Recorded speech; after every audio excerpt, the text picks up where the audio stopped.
الحمد لله رب العالمين. يا رب نسألك فعل الخيرات وترك المنكرات وحب المساكين، وإذا أردت بعبادك فتنة فاقبضنا إليك غير فاتنين ولا مفتونين. وأشهد أن لا إله إلا الله ولي الصالحين،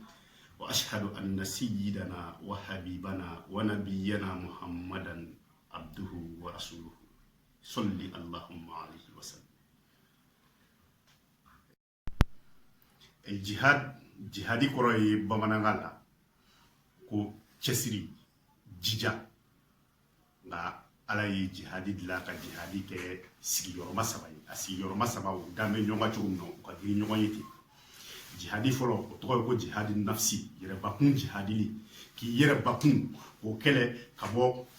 mɔgɔtɔɲɔ ma, k'i yɛrɛbakun k'o kɛlɛ ka se ka ala dungana ko kɛ. O de ye jihadi nafsi. Jihadi filanan o ye jihadu dawi, weleli jihadi ka mɔgɔw wele ka taa silamɛya ma. Weleli min n'a ma kɛ ni bamuru ye, a ma kɛ ni bɔmu ye, a ma kɛ ni marifa ye. Jihadi sabanan o ye jihadul qitali ye, ale de ka fɛgɛ ni jihadi bɛɛ ye. Mais komi bi an mɔgɔw bi jihadul qitali de la, ɲɔgɔn faga jihadi, ka o expliquer mɔgɔw ye, mɔgɔw ma faamu cogo ba sɔrɔ o la. An bɛna dɔɔni fɔ aw ye o la. Donc a tɔ fila ninnu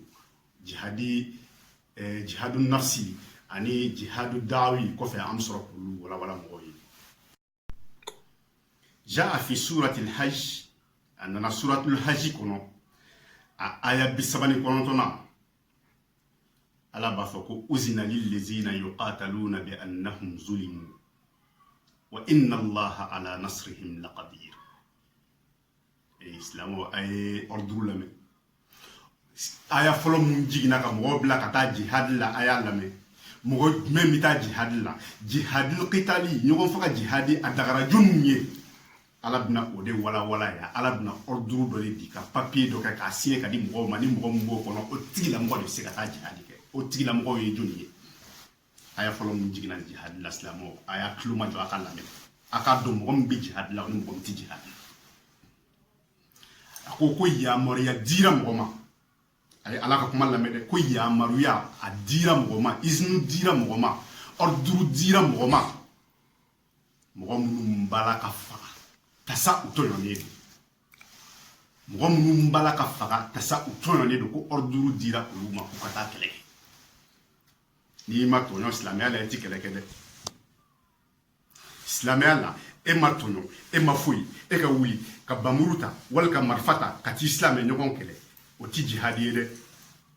Ala de y'a fɔ suratul hajj ko jihadi dagara mɔgɔ ye, mɔgɔ minnu tɔɲɔna ka tila k'u faga u ka tɔɲɔni kan. Ko uzina lillezina yuqataluna bi annahum zulimu wa inna allaha ala nasrihim laqadir. Fa k'a faamu k'a fɔ mɔgɔ minnu tɔɲɔna k'u gɛn ka b'u ka duw kɔnɔ, k'u gɛn ka b'u ka diinɛw na, ka t'u ka duw ci, k'u musow yɛrɛkɛ u ni ɲɔgɔn cɛ, ko n'u wulila ka kɛlɛ kɛ k'i k'a dɔn k'a fɔ ko ala bɛ se k'u dɛmɛ kɛlɛ in na. Parce que nin don o y'a sɔrɔ silamɛw ka dɔgɔn kosɛbɛ kosɛbɛ. Silamɛw kun ye mɔgɔ damadɔ ye, silamɛw kun bɛ dan. Kafiri bɛɛ kun wulilen don k'u ɲɛsin silamɛw ma, u b'u gɛn, u b'u ka nafolow ta, u b'u musow min'u la, u ye diɲɛ kojugu modèle bɛɛ lajɛlen k'u la. Donc ala sɔrɔla ka nin aya jigin k'a fɔ ko olu minnu n'u ye ko allezina ukhriju min diyarihim, ko mɔgɔ minnu gɛnna ka b'u ka duw kɔnɔ. Silamɛw an ka jateminɛ kɛ sa, jɔnniw gɛnna ka b'u ka du kɔnɔ, jɔnniw gɛnna ka b'u ka du kɔnɔ. Maliyɛnw de gɛnna ka b'u ka duguw la, maliyɛnw de gɛnna ka b'u ka duw kɔnɔ, maliyɛnw de b'a la ka kɛlɛ parce que u tɔɲɔnnen don. O tuma na jihadi dagara jɔnni ye? Maliyɛnw aw de bɛ jihadi la. N'an t'a kalama aw de bɛ jihadi la. Ala ye jihadi dagaw kan, n'an ma wuli ka taa jihadi kɛ, n'aw sara tan, bilahi mɔgɔ mana sa ka sɔrɔ i ma wuli ka nin ko in bali Mali la yan nɔ, i t'a fɛɛrɛ minɛ janɛmɛ kɔnɔ, fura t'a la, parce que i banna ala ka fɔlen ma. Ala ye jihadi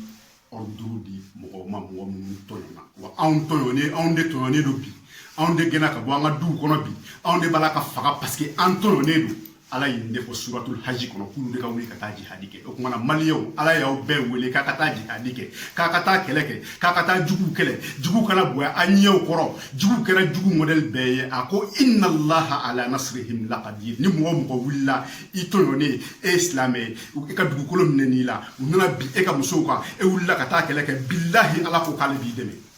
ko sebi ala ki deme kuma na maliyo osigi memuna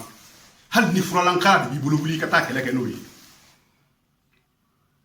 aw de sigilen do aw de kan ka jihadi kɛ mɔgɔ wɛrɛ kɛmɛ ka jihadi tɔgɔ ta ka na aw kɛlɛ aw tɛ se ka foyi kɛ silamɛya tɛ sɔn a ma cɛ o cɛ mana sa cɛ o cɛ mana sa nin kan kan ka sɔrɔ e taara ka foyi kɛ nin ko in na ka nin ko in bali e silamɛ de ye bilahi ala ko duti t'a la k'i bɛ taa fɛɛrɛ minɛ janamɛ kɔnɔ taa yɔrɔ wɛrɛ foyi tɛ la janamɛ kɔnɔ cɛbakɔrɔ mina tɔɲɔ ka gɛn ka bɔ a ka dugu la u tila ka n'u mɔsɔn ye n'an ye ninnu kɛlɛ karisa b'u jukɔrɔ karisa aw bɛ siran karisa ɲɛ mun na mɔgɔw de tɛ wa u t'i bo kɛ wa u t'i dumuni kɛ wa aw bɛ sugu ɲɛ mun na aw mɔgɔninfin ɲɔgɔnw tɛ wa o tigila mɔgɔw yɛrɛ aw b'a la ka mɔgɔ minnu fɔ k'olu bɛ fɛn jukɔrɔ olu y'u ka liberté sɔrɔ cogo di u ye kɛlɛ de kɛ k'u ka liberté ɲini u jɛna u ka jamana a fanba de kɔ a jama fanba u ka taa kɛlɛ kɛ u ka sa k'u ka liberté ɲini wa ni an y'an sigi an bɛ sa jɔnya la n'an ma wuli ka jɔnya kɛlɛ an bɛ sa jɔnya la wa silamɛ n'i sera jɔnya la ka sɔrɔ ala ye se d'e ma ka bolo d'e ma e ka wuli ka taa jihadi kɛ e dɛsɛra ka taa jihadi kɛ da la k'a fɔ k'i bɛ taa janamɛ la kana siga fiyewu donc jihadul kitali dagara maliyɛnw ye k'u ka wuli ka taa jihadi kɛ ko nka k'a ka hakili to fɛn dɔ la ala b'a fɔ a ka kuranɛ kɔnɔ ko waqatilu fi sabilillahi allazina yuqatilunakum wala ta'tadu inna allaha la yuhibbul mu'tadin ala y'o fɔ suratul hajj kelen kɔnɔ a aya 39 na ko k'a ka mɔgɔw kɛlɛ mɔgɔ minnu b'a la k'aw kɛlɛ k'a kana baga diɲɛ maa si ma sabu ala ti binganikɛla fɛ o bingani ka taa kafiri dɔ sigilen sɔrɔ k'a fɔ ko o ye kafiri ye o ni e ti diinɛ kelen na k'e bɛ taa o kɛlɛ o ma daga silamɛya la fiyewu donc ninnu kɔni n'an bɛ baga anw ma n ti zon ka kule fɛntigi la nin dɔw ye wa anw de kan k'a fɔ ko anw bɛ jihadi la mais dɔw kɛmɛ ka jihadi tɔgɔ da u yɛrɛ la u bɔn bɛ gɛn jamana fa bɛɛ lajɛlen fɛ u tɛ se hali fatiya kalancogo ɲuman na ka jihadi tɔgɔ da u yɛrɛ la ka na aw kɛlɛ ni o ye jihadi dagara aw minnu ye aw sigilen don aw bolo fila fɛ ka aw senw da aw bolo kan k'aw sigi aw sigilen don wari minnu kan ka bɔ ka don jihadi la aw sigilen don o wariw dun na yan nɔ aw sigilen don bolibolifu la siran fu la silamɛ tɛ siran dɛ depuis siran bɛ to ni dusukun na don min na ka siran jugu ɲɛ e bɛ siran jugu ɲɛ don fɔlɔ min na depuis o don e bɔra silamɛya la wo alakira alayhi salam don min na a bɛ taa ghazwatu badri la mɔgɔ 313 de tun bɛ alakira kɔ a taara mɔgɔ 1000 ni kɔ de tun bɛ mɔgɔ 1000 ani kɔ wa a mɔgɔ ninnu u ka ɲaamɛw u ka sow u ka kɛlɛkɛminɛnw a ka ca ni alakira ta ye pewu hali u ti da ɲɔgɔn na f'a kɛra dɔw ɲɛna k'a fɔ ko alakira bɛna taa ni silamɛw di abattoir la mais silamɛya ye dusu de ye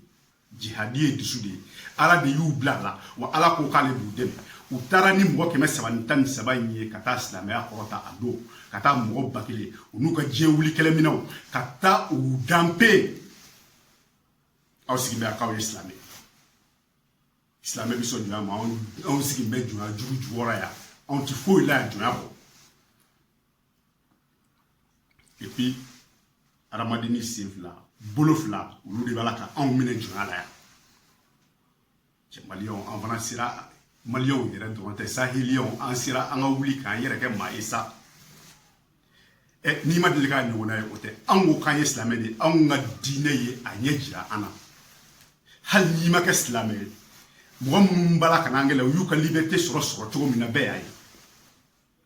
i tɛ jamana foyi ye jamana kelen ti diɲɛ kɔnɔ k'u ka liberté b'u bolo u ka yɛrɛma hɔrɔnya b'u bolo u sigilen don maa tala ka bi quoi billahi u ye sacrifice caman de kɛ n'a sera n'a ɲɛ a bɛ sa jɔnya la o mɔgɔ fana bɛ yen nin bɛɛ kɔfɛ olu bɛ yen nɔ olu b'u den ka juguw dɛmɛ a ye jugu dɛmɛni dabila ay jugu deben dabla ala ko ka kana ke ala ko innama yanhaakumullahu anil ladzina qataluukum fid din wa akhrajukum min diyarikum wa zaharu ala ikhrajikum an tawallawhum faman yatawallahum fa ulaika humuz zalimun. ala de yafa aka alqur'ane ko ayafo suratul mumtahina de kono a aya kono tona ako ko ala ye aw bali ka bɔ mɔgɔw la mɔgɔ minnu u yi aw kɛlɛ k'aw bɔ ka du kɔnɔ ka tila ka juguya ta k'a da kɛnɛ kan aw kɔnturu la ko aw bɛ tila ka taa olu ta olu kɛ a ka kuma lamɛn yɔrɔ ye aw bɛ tila ka taa olu ta olu k'aw ka kuntigi ye aw bɛ tila ka taa olu ta olu ka sow kɛ a ka kuma fɔ yɔrɔw ye ala ko ni mɔgɔ y'a kɛ k'i ka da la k'a fɔ ko e ye tɔɲɔnikɛla de ye o tɔɲɔnikɛla bɛ taa janamɛ na de silamɛw minnu b'a la k'an kɛlɛ n'an ka kow b'a la ka taa ɲɛnabɔ u fɛ yen n'olu de kɛmɛ k'u ka fanga ta k'a sigi yan nɔ olu de bɛ yan ordre bɛɛ di minnu b'a la k'an kɛlɛ ala dugu ko ni an sɔnna u ka ordre ma minnu b'a la k'an kɛlɛ k'an ka da la k'a fɔ ko an ye tɔɲɔnikɛlaw de ye